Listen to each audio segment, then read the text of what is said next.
नमस्कार, आपके अपने YouTube चैनल समय की पुकार में मैं तनिष्का कसेरा आप सभी दर्शक बंधुओं का हार्दिक स्वागत और अभिनंदन करती हूँ।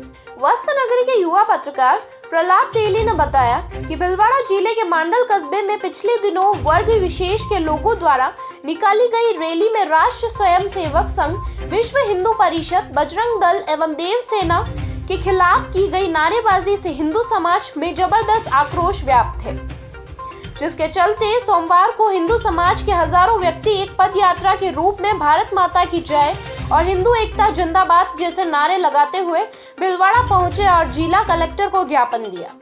इस ज्ञापन में भगवान देव नारायण के मंदिर को तत्काल प्रभाव से हिंदू समाज को सौंपने और आरएसएस, विश्व हिंदू परिषद, बजरंग दल एवं देव सेना के खिलाफ नारेबाजी करके क्षेत्र की कानून व्यवस्था को भंग करने का प्रयास करने वाले लोगों को अतिशीघ्र गिरफ्तार करने की मांग की गई। पूर्व मंत्री कालूलाल गुर्जर एवं समाज सेवी उदयलाल भर्राणा ने बताया कि मांडल कस्बे में स्थित देव नारायण मंदिर के कब्जे संबंधी मामला पिछले कुछ वर्षों तक न्यायालय में विचाराधीन था, जिसका फैसला हो चुका है और इस स्थान को हिंदुओं का मान लिया गया है।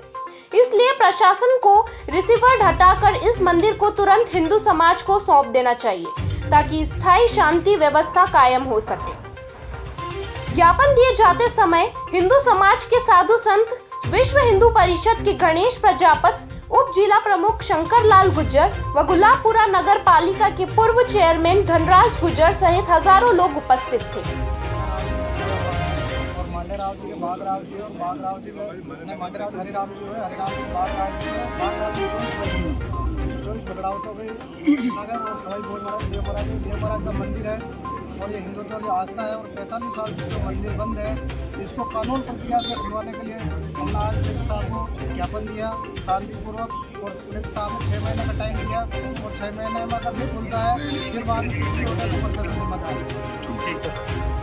देखिए, आज जिस मंदिर को लेके और ये प्रदर्शन और धरना और एक ज्ञापन दिया गया है उसकी कहानी लंबी है।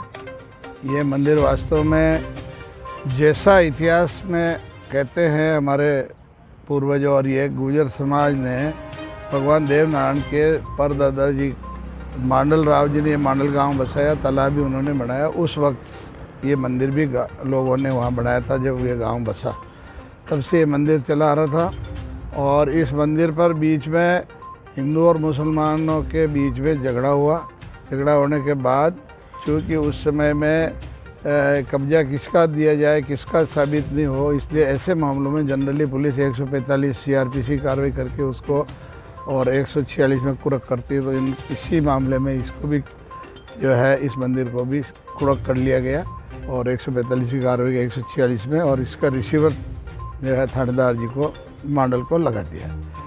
अब उसके बाद में नियम यह है कि 145 कार्रवाई होने के बाद जो पार्टी चाहे तो सिविल कोर्ट में अपना हक तय करा सकती। उसमें मुस्लिम समाज की ओर से एक दावा किया गया कि ये हमारी प्रॉपर्टी है इसलिए हमको सौंपी जाए। वो दावा चल के उसमें गवाह बयान सब होकर के और फिर उसका फैसला मांडल कोर्ट से हुआ, मुंसिफ कोर्ट से, और उन्होंने कहा कि ये इनका हक नहीं बनता है, ये दावा गलत किया है, इसलिए इसको खारिज कर दिया। उसके बाद मोहम्मदन समाज ने यहाँ अपील की डिस्ट्रिक्ट जज साहब के और एडीजे कोर्ट से उसकी सुनवाई होके और 2014-15 में उसका फैसला हुआ और उसमें भी उन्होंने इस अपील को खारिज कर दिया। तो अब नियम यह है कि जब सिविल कोर्ट का फैसला होगा तो उसके अनुसार 145 को डिस्पोजल करके और जिसका हक साबित नहीं हुआ उसके बजाय जिसका हक बनता है तो उसको ये सौंप देना चाहिए। लेकिन उस समय हिंदू समाज में भी ज़्यादा जागृति नहीं थी और बाद में जब इसका पता चला तो इसका ज्ञापन दिया गया कि भाई ये मंदिर 45-40 साल से इसको रिसीवरी में है इसलिए इसको हटाया जाए क्योंकि कोर्ट के फैसले हो गए। तो ये मेरे जानकारी में भी आया 2017 में और हमने वहाँ पे उस समय तत्कालीन कलेक्टर को ज्ञापन भी दिया था और हमने कहा इसका डिस्पोजल करो। उन्होंने कहा ठीक है। उसके बाद क्या फाइल को ढूंढवाया जो 145 कार्रवाई, वो फाइल आज दिन तक नहीं मिली और इस कारण से थोड़ा करते करते फिर चुनाव हो गया और चुनाव आचार संहिता लगी इसलिए वो रह गया पेंडिंग। अब इस मामले का एक ही निराकरण है कि तत्काल उस फैसले के आधार पर निर्णय करके और ये हिंदुओं को मंदिर या गुर्जर समाज को ये मंदिर सौंप दिया जाना चाहिए ताकि इसकी जान हमने अभी कलेक्टर साहब को ये कहा कि भाई आप इसको तो उन्होंने कहा कि मैं कार्रवाई करूँगा, लेकिन ये राज्य सरकार के संज्ञान में लाके या वहाँ से परमिशन के बाद ही फैसला होगा। तो हमने कहा कोई बात नहीं, तब तक आप इसके ऊपर रिसीवरी में रहते हुए भी सेवा पूजा मंदिर की चालू करवा दो, तो भी हमको संतोष हो जाएगा।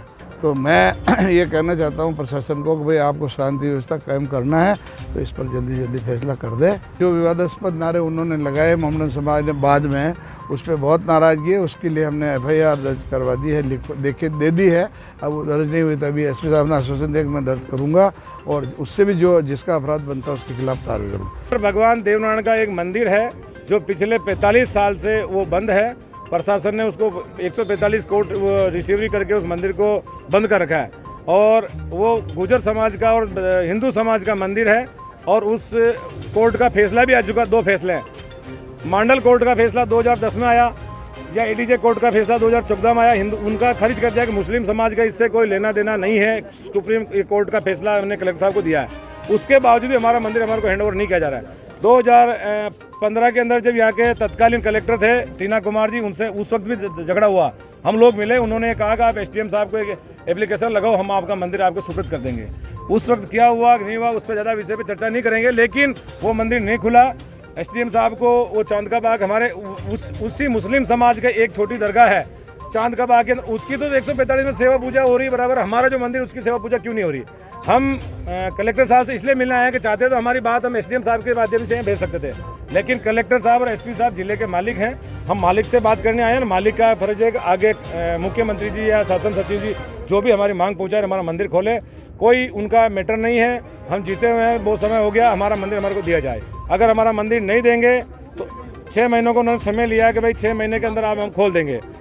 5 दिन के अंदर कमेटी बना दी जाएगी, वो पूरा इस पे डिस्कस करके निर्णय करके 6 महीने के अंदर विधि संबंध राय लेके हम खोल देंगे। और अब एक जरूरी सूचना, शिवराज प्रजापत नाम का यह बालक विगत 10 मार्च को अपने परिवार एवं परिचित जनों को बिना कुछ बताए कहीं चला गया है, जिससे इसके रिश्तेदार व जान पहचान वाले काफी परेशान हैं। ऐसे में जिस किसी भी सज्जन को इस बालक के बारे में कोई भी सूचना मिले तो कृपया मोबाइल नंबर 8239327116, 9252184977, 9352132008 पर सूचना देवें।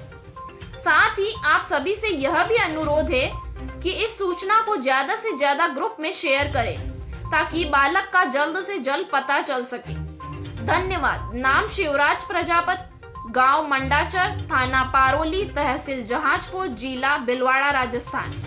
वस्त्र के युवा पत्रकार प्रकाश चपलोत ने बताया कि जिला वॉलीबॉल संघ की ओर से हिंदुस्तान जिंक वेदांता ग्रुप के सहयोग से चित्रकूट धाम में आयोजित 35वें फेडरेशन कप वॉलीबॉल चैंपियनशिप में बेहतरीन खेल चल रहा है।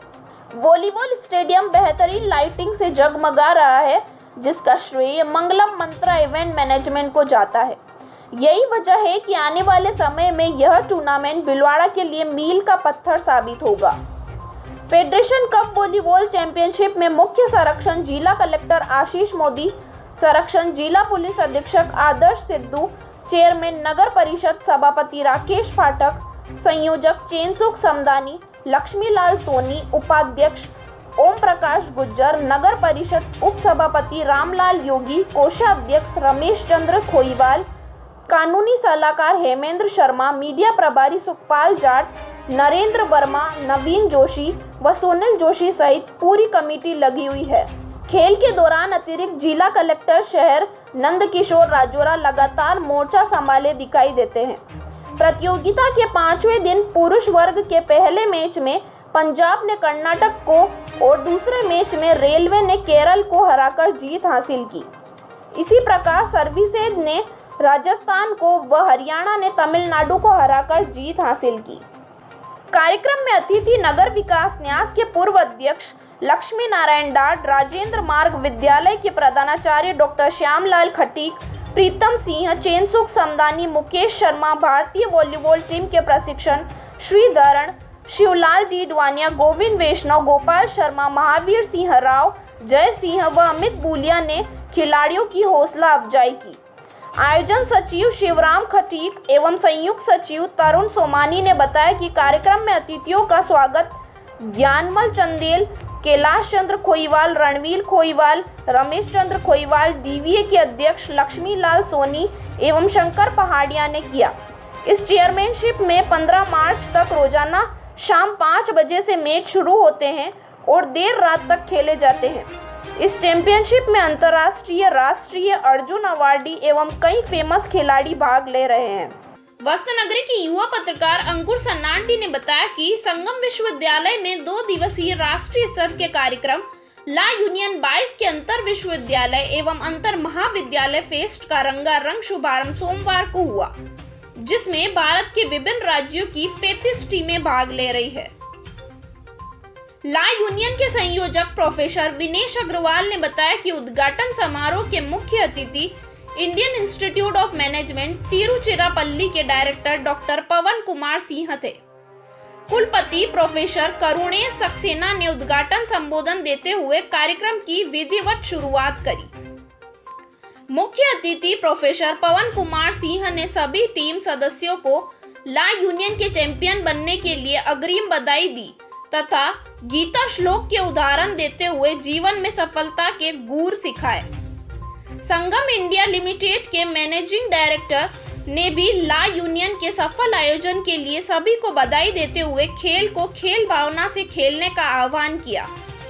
कार्यक्रम के आयोजन सचिव अनुराग शर्मा ने बताया कि विश्वविद्यालय में राष्ट्रीय स्तर का यह साहित्यिक, सांस्कृतिक और खेलकूद प्रतियोगिताओं का आयोजन हर वर्ष की भांति इस साल भी 14 से 15 मार्च तक आयोजित किया जाएगा, जिसमें 35 विश्वविद्यालयों व महाविद्यालयों के विद्यार्थियों ने 26 तरह की प्रतियोगिताओं में भाग लेने के लिए रजिस्ट्रेशन करवाया है।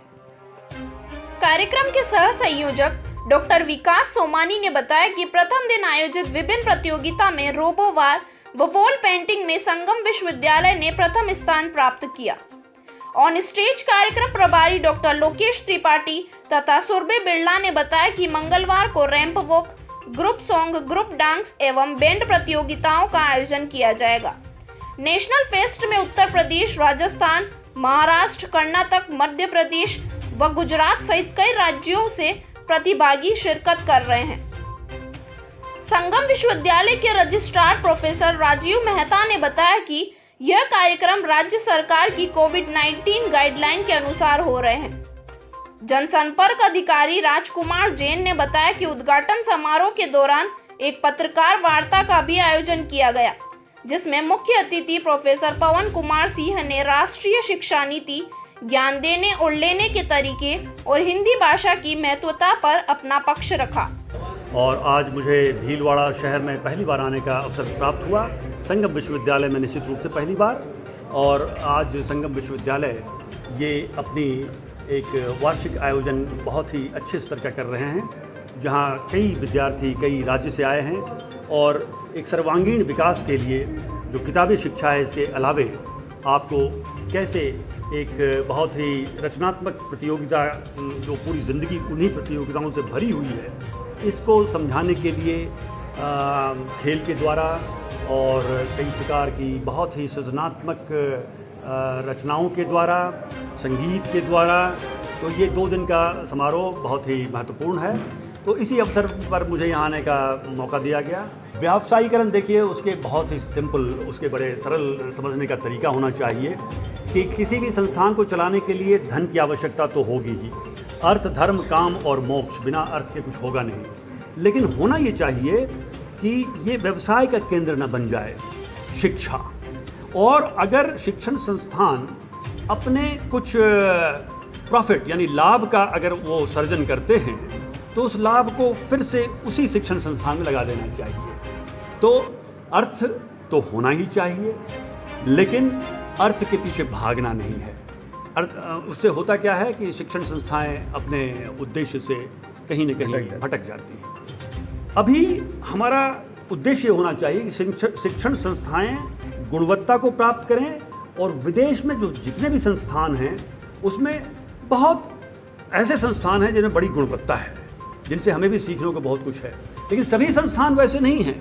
उनके साथ हम संपर्क करें, उनके साथ हम सर्जन करें अपने ज्ञान का, उनके साथ हम कोलैबोरेट करें और इस प्रकार से हम अपने शिक्षण स्तर को भी आगे बढ़ाएं। जब तक ऐसा नहीं होगा तब तक इस तरह से बाहर जाना लोगों का जारी रहेगा। आज लॉ यूनियन कार्यक्रम का उद्घाटन हुआ और इस अवसर पर हमने मुख्य अतिथि के रूप में प्रोफेसर पवन कुमार सिंह, जो कि IIM तिरुचिरापल्ली के निदेशक हैं, उनको यहाँ आमंत्रित किया। हमने इस अवसर पर प्रोफेसर PK सिंह का एक भारतीय प्राचीन ग्रंथों में समकालीन प्रबंधकीय दृष्टिकोण विषय पर एक व्याख्यान भी आयोजित किया है, जो कि कल 15 मार्च को संगम के कॉर्पोरेट हाउस में आयोजित किया जाएगा। हमारा एक राष्ट्रीय स्तर का जो कंपटीशन है लॉ यूनियन वो आयोजित कर रहा है। कोरोना की वजह से पिछले 2 साल से ये हम नहीं कर पाए थे, तो अभी जो है इस राष्ट्रीय स्तर के कार्यक्रम में हमारे यहाँ 35 जो अलग अलग विश्वविद्यालय और कॉलेज की टीम आई है, जिसमें 600 प्रतिभागी जो इसके अंदर हिस्सा ले रहे हैं। और ये जो प्रतियोगिताएं हैं वो 4 अलग अलग इवेंट्स के अंदर हो रही हैं, जिसके अंदर स्पोर्ट्स के अंदर पार्टिसिपेशन है, जिसके अंदर कुछ ऑफ स्टेज इवेंट्स हैं और कुछ टेक्निकल इवेंट और साथ में कल्चरल इवेंट भी है, जिससे कि सभी विद्यार्थियों का शारीरिक और मानसिक विकास संभव हो सके। तो इन प्रतियोगिताओं के अंदर जो हमारे यहाँ टीमें आई हैं उसमें अहमदाबाद, लखनऊ, इंदौर, मुंबई और यहाँ तक कि IIT धारवाड़ से भी प्रतिभागी इसके अंदर हिस्सा ले रहे हैं। ये प्रतियोगिताएं ऑफलाइन मोड में तो हो ही रही हैं, लेकिन कुछ प्रतियोगिताएं ऑनलाइन मोड में भी हमने रखी है, ताकि जो विद्यार्थी यहाँ ना आ सके वो भी इसके अंदर हिस्सा ले सके। तो उसके अंतर्गत कुछ मणिपुर और लखनऊ की टीमें भी हैं जो दूर संभाग से भी हमारे यहाँ आयोजित इस कार्यक्रम के अंदर हिस्सा ले रही हैं। वस्त्र नगरी के युवा पत्रकार प्रहलाद तेली ने बताया कि ग्राम पंचायत इटमारिया के ग्राम विकास अधिकारी बेरूलाल लक्षकार के तबादले से नाराज सैकड़ों ग्रामीणों ने सोमवार को भिलवाड़ा पहुंचकर कलेक्ट्रेट कार्यालय पर प्रदर्शन किया और अतिरिक्त जिला कलेक्टर नंद किशोर राजूरा को ज्ञापन देकर बेरूलाल लक्षकार का तबादला निरस्त करने की मांग की। ग्रामीणों ने चेतावनी दी कि यदि तबादला निरस्त नहीं किया गया तो वे 10 दिन बाद वापस भिलवाड़ा पहुंचकर उग्र आंदोलन करेंगे। ज्ञापन दिए जाते समय इटमारिया सरपंच राधा राजू गाडरी, कांग्रेस के जिला महासचिव व GSS अध्यक्ष राजू गाडरी, उप सरपंच प्रेम कंवर, वार्ड पंच गोरू बंजारा, मोहनलाल बेरवा, देवीलाल गाडरी, सोनू गाडरी, कमला देवी लड्ढा, चंदू देवी सुथार, कालूराम गुज्जर व महिमा देवी गुज्जर सहित सैकड़ों जनप्रतिनिधि एवं ग्रामीण जन मौजूद रहे। तो इस बुलेटिन में इतना ही। यदि आपको पसंद आया हो तो इसे लाइक व शेयर अवश्य करें और आपके अपने YouTube चैनल समय की पुकार को सब्सक्राइब करना ना भूलें। धन्यवाद। जय हिंद, जय भारत।